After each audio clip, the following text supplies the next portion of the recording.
Ferrari is at a crossroads. In Maranello, they are silently working on a secret weapon, the SF-25B. But will a revised version be enough to save a season that already seems compromised? The Imola Grand Prix isn't just another race, it may determine the fate of Ferrari and possibly the entire championship. If you like the videos, hit like to support me and let's get started right away. The Formula 1 Championship's new European phase begins at Imola, a symbolic venue for Ferrari. After the first 6 races, McLaren's dominance was clear with a solid 5 victories. The MCL39 has shown such a technical advantage that it makes the updates from other teams seem useless, at least according to George Russell. Thinking that Ferrari could close the gap seems unrealistic despite the ongoing efforts. The Maranello team is working on a revised and corrected version of the SF-25, a sort of B version with substantial changes compared to the current car. This new project perhaps represents the only way to try to counter McLaren, even though the debut scheduled for the Spanish Grand Prix might come too late to really change the fortunes of the championship. The hypothesis that the new technical directive could particularly penalize McLaren seems unlikely because all teams have long been exploiting the flexibility of the wings. Any effect, if there will be similar for everyone. Even the updates promised by the stables seem to have obvious limits. No single development seems capable of nullifying the current performance difference. Ferrari faces an even more intricate situation. The initial car project showed structural weaknesses which are difficult to correct on the fly. Despite the efforts of the team led by Loic Serra, expectations must remain measured. The SF-25B will be more than just an update, it's a true evolution. But it remains to be seen whether it can really close the gap with the leaders, or if it will just be a desperate attempt in an already marked season. While waiting for Imola, I'm telling you about an opportunity you shouldn't miss. Binance, together with the Alpine team, has launched a campaign that combines Formula 1 and Bitcoin, and it's completely free. It's called Free Bitcoin and Racing Experiences in Monza. Every day you can get 100 Satoshi, which are fractions of Bitcoin, simply by logging in, recharging, trading, or inviting friends on Binance. Earn points from activities to climb the leaderboard and win prizes. First and second place winners get a weekend for 2 in Monza. Meeting with a special guest from the BWT Alpine F1 team, exclusive access to the Binance meetup from 3rd to 10th, a mini Gasly helmet, from 11th to 100th, a voucher for Binance gadgets at the next official event in Italy. It's free. I signed up already. Link in description. Click to start earning. Technical director Loic Serra has decided to intervene on the mechanical part of the car, focusing in particular on the rear suspension, considered one of the main bottlenecks. In Maranello, it was understood that the basic concept of the car did not work as expected, and now the entire plan is being reorganized. Development. The rear axle fails to ground the aerodynamic load that the wind tunnel highlighted in the tests, forcing the team to change strategy. Imola, despite being a significant event for the team, will not see the introduction of major updates. Unlike last year, when the SF-24 was brought in an evolved version, this year no significant intervention on the floor or bodywork is planned. The focus is on the Barcelona weekend, where the new directive on front wings will come into effect, and more substantial updates could be evaluated depending on the impact that the new regulations will have on the hierarchies on the track.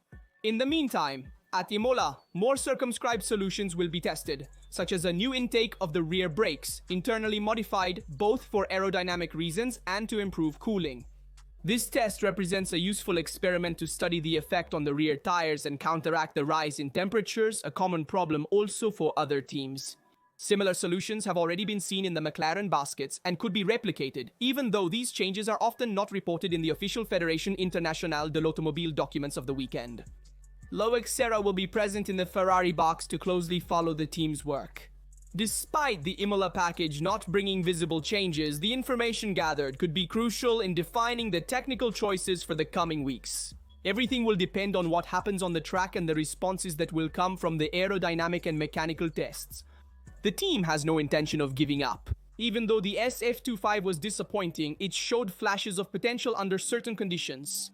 Leclerc, who has adapted better than Hamilton, has repeatedly emphasized that without concrete actions, it's hard to make progress. The car's weaknesses are particularly evident in slow corners, where there is a lack of load and the front end struggles to effectively engage the car. The unstable rear end complicates tire management, which often ends up outside the ideal operating window and overheats, a problem exacerbated by Pirelli's choice to use very soft compounds. In fact, the C6 compound will debut for the first time at Imola, designed to maximize performance on a dry lap. Imola represents a specific technical challenge. The track is uneven, with many disconnections, and this puts pressure on the suspension setup of the single-seaters. If managed correctly, this element could turn into a competitive advantage for McLaren. The team might even manage to further lower the ground clearance of the MCL-39, thus gaining efficiency even compared to Red Bull. Another important aspect will be the car's behavior on the curbs.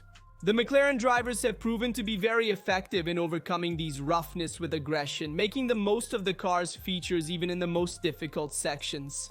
On a track like Imola, where curb riding can make a difference, this represents a strength. Finally, a key factor will be tire management. At the end of the lap, the circuit tends to stress the rear axle, and it will be crucial to find a setup that protects the compound temperatures. The forecast is for about 20 degrees Celsius delicate conditions, in which finding the balance between grip and stability becomes crucial. In summary, McLaren arrives at Imola with a meticulous approach, strong from the experience gained and determined to stay ahead. It will be a race where the setup will make the difference, the control of temperatures and adapting to a technical and unpredictable track, and they seem ready for anything.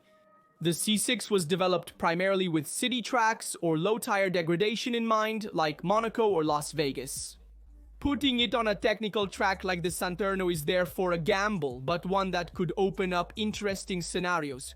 At this stage of the season, the Italian team has already opted for softer solutions on other weekends, such as in Miami or Jeddah, in an attempt to increase strategic variables. Even if the result has not drastically changed the number of stops, tire management has become increasingly crucial. Mario Isola, F1 manager for Pirelli, explained that the challenge with the teams is ongoing.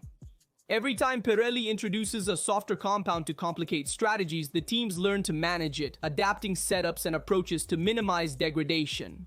The reality is that wide vehicles, heavy with a lot of sensitivity to dirty air, still limit the possibilities of creating exciting races, but every detail counts. The choice of the C6 must be read in this context. They want to understand if introducing compounds with more marked performance differences can push the teams to more aggressive solutions, perhaps forcing them to two stops or more unbalanced setups. In particular, Imola becomes a test bench to evaluate the hypothesis of skipping a compound in the allocation of tires for a Grand Prix, a practice that has not been seen for years but could become useful again. After the first evaluations at Yas Marina at the end of 2024, where however the track conditions were not ideal to judge the C6, the Italian weekend will be the first real test in race conditions. Depending on the results collected here and then in the subsequent stages of Monaco and Montreal, Pirelli will make a clearer decision on how to set up the next allocations. The strategic choices of the teams remain very conservative. Everyone prefers to limit the stops, especially in circuits where overtaking is complicated. But a more marked gap between the compounds could force the teams to think outside the box, and this is one of the levers that Pirelli wants to test, and Colapinto will race with Alpine for 5 races. The part-time contract reflects the team's desire, now led on an interim basis by Flavio Briatore, to evaluate him carefully before a possible confirmation for the rest of the season. The decision comes from several factors. On one hand, the last declining races of 2024, also complicated by the technical problems of Williams. On the other hand, the desire to keep an internal alternative open in case Colapinto did not convince. Franco's story clearly shows he is used to fighting. Since he was 14 when he left Argentina to race in Europe with a limited budget, he had to make himself noticed by his results. In his F4 debut, he won a race without hardly having time to prepare. This ability to adapt and react to difficulties is what made him stand out in the lower categories and convinced many to bet on him even in F1, but he showed character and determination, even attracting the interest of Red Bull in a post-Perez scenario.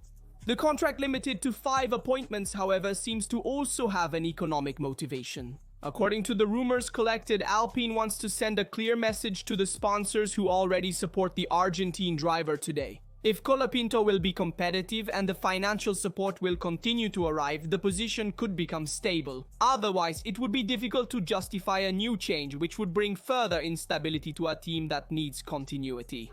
Lewis Hamilton is starting to catch up to Charles Leclerc's pace, but his face continues to tell a different story. It's that of an unsatisfied driver. After a complicated start to the season, the Miami Grand Prix marked a small step forward. For the first time since the beginning of the year, Hamilton managed to perform close to his teammates, showing that he has learned to handle the SF-25 better. Despite the progress, it's not enough for him. The 7-time world champion didn't come to Ferrari to compete with Leclerc, but to win. It's on this very point that the reality is starting to weigh heavily. The adaptation process in Maranello, both technical and cultural, has been more complex than anticipated, and for now, there doesn't seem to be a real change of course. Even in 2024, Hamilton had started the season with difficulties, struggling to find the feeling with the Mercedes. The numbers were similar, 6 races and a heavy internal balance against his teammate, then Russell, just like today with Leclerc. But the mood today is different. If a year ago Lewis still seemed confident, today he often appears gloomy, as if the weight of unmet expectations is wearing him down. Looking at the data, the comparison with Charles is clear. In the first 6 qualifiers and races excluding China, Leclerc has always been ahead. The points also confirm this, 53 for the Monegasque, 41 for Hamilton. Yet the statistics are not what worries the most. The point is that Hamilton doesn't seem to get any satisfaction from getting closer to Leclerc. For him, finishing 5th or 6th is no achievement. He wants to compete for the top spots, he's done it for years, and now he's struggling to accept a new normal. In 2024, Mercedes' season took a different turn, starting from the Canadian Grand Prix where the first podium arrived. From there on, 3 victories and other important results came. This year, however, Ferrari lacks a similar signal. The winter promises have not yet turned into convincing performances, and for a champion like Lewis, this is frustrating. He hasn't lost confidence in himself, he knows he still has the speed and wants to prove it, but the current situation requires something he can't control. A car that matches his ambitions.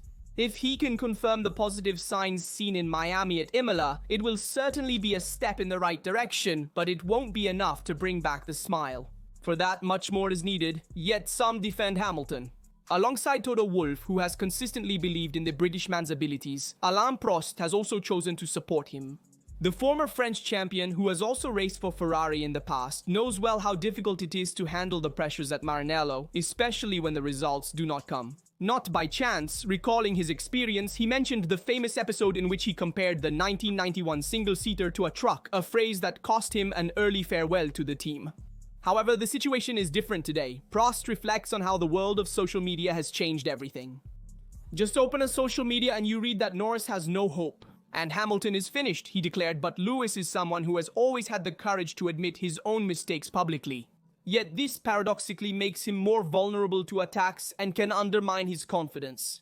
According to Prost, those who write him off forget too quickly episodes like the victory in Shanghai achieved in the sprint, and he confesses to often thinking about Senna.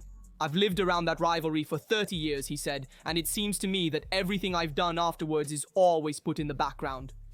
My life, however, has been much more than just Prost versus Senna. The debate on the engines that will come into effect in 2025 continues to heat up, and the opinions among the main Formula One teams are far from aligned. The central issue concerns the balance between the thermal and electrical components of the new power units. Originally, the rules provided for a 50-50 balance, but recently the Fédération Internationale de l'Automobile proposed a change that has caused much discussion, reducing the power usable from the battery in the race, going from 350 to 200 kilowatts. This would shift the balance in favor of the internal combustion engine in an estimated ratio of around 65-35. Toto Wolff did not mince words. He called this idea a joke. Changing the rules now would be a low blow for those manufacturers, like Honda or Audi, who have chosen to invest precisely on the basis of the current regulations. Despite this, Wolff left a glimmer of hope, emphasizing that any changes could be considered, but only after seeing the 2025 cars actually on the track. On the other hand, Christian Horner offered a very different interpretation. Reducing electric power during the race could even improve the show. The reasoning is simple. With less energy available throughout the lap, drivers might be forced to use the battery only at certain times, like a real push to pass, similar to what happens in other categories. This system would make overtaking less predictable and more exciting, especially considering that in 2025 the drag reduction system will always be active and therefore will no longer guarantee great advantages on its own.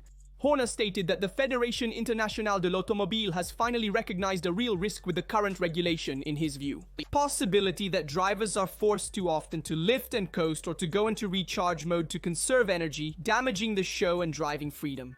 The proposal to reduce electrical power would not change the technical specifications of the power units, nor their maximum power, but only the way in which energy would be managed in the race. In summary, Horner sees in this idea a possible positive evolution, making the use of the hybrid more strategic and bringing a tactical element back into the hands of the drivers. Wolff, on the other hand, fears that an already established regulation will be touched, and on which many teams have built their technical project. The battle over F1's future has only started. Meanwhile, another idea keeps resurfacing. The return of naturally aspirated engines, but powered by 100% biofuel. The suggestion appeals to Fédération Internationale de l'Automobile President Mohammed Ben Sulayem, but faces a significant obstacle. Cost. At the moment, the price of biofuel has already exceeded $100 per liter, making it unsustainable for teams to consider using only this type of gasoline for an entire season. Flavio Briatore made it clear the bench tests with the new fuels are already the heaviest expense today. With such high prices, only the cost of fuel could reach $20 million per team. The figure is significant for F1, a world used to million-dollar budgets. All the actors involved in the development of sustainable fuels are making significant investments, but as long as volumes remain limited and the technology does not spread, it's hard to imagine a reduction in costs. The result is a climate of uncertainty. The balance between the electric component and the thermal engine, expected to be 50%, is not fully convincing, and while on one hand there is a search for sustainability and innovation, on the other there is the risk of turning F1 into something too influenced by external factors, making the work of the teams less decisive. And in a championship where it has always mattered who can build better, this perspective is quite worrying. If you liked the video, hit like, subscribe and activate the bell so you don't miss out upcoming ones. Write what you think in the comments and see you next time.